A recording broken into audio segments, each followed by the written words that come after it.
here with Ray, one of the main characters of Pamilya Sagrado. Can you tell me ano yung character mo dito? Ano yung parang one of your first major role mo ito? Opo, yes. I play Justin Sagrado po dito. Siya po ay anak ni Rafael Sagrado. Rafael Sagrado is a governor. And si Justin po, he's a law school student at number one main aspect. Siya po yung presidente ng Gamma Sigma Psi, yung fraternity po ng university in the story. Sa trailer parang may namatay or parang may pinatay? May namatay po. Si Roland po. Roland Salvador. Anong character? Who played that character ba? Si, sorry po. Who's the actor who played that character? Yung namatay? Si JC po. JC. No, JC Santos. And then how about ano yung character naman ni Kyle?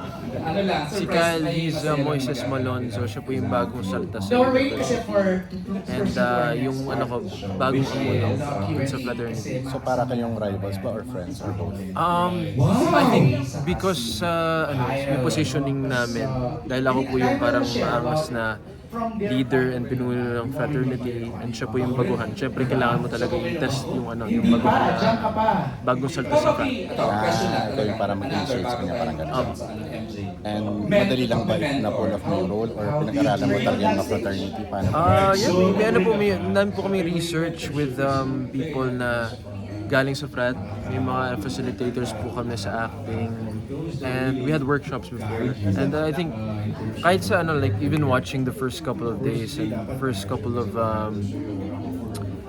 episodes, parang me as an actor, parang nangapa muna po ako the first couple days of taping. I think it happens with everyone naman na you're getting comfortable with the cast and your co-actors and especially the crew and everyone who's behind the camera.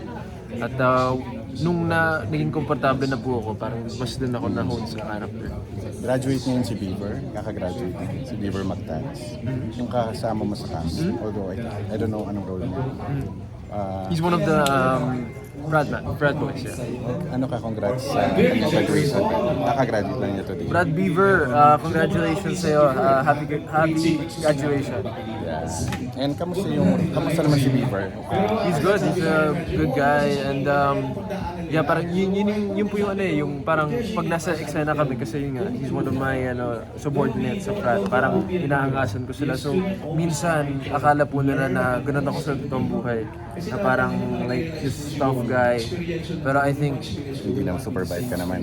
yeah, I think it's Friendly ka naman. yeah, friendly guy. Pero minsan kasi talaga when I'm on set, parang I'm just like focused on the scene, especially yung initial part. Pero ngayon, I think I'm more relaxed na pag hindi ako on, parang I'm just like having fun now. Kasi I know the character, I know the process of everything now. So may ka-pair ka ba dito na girl?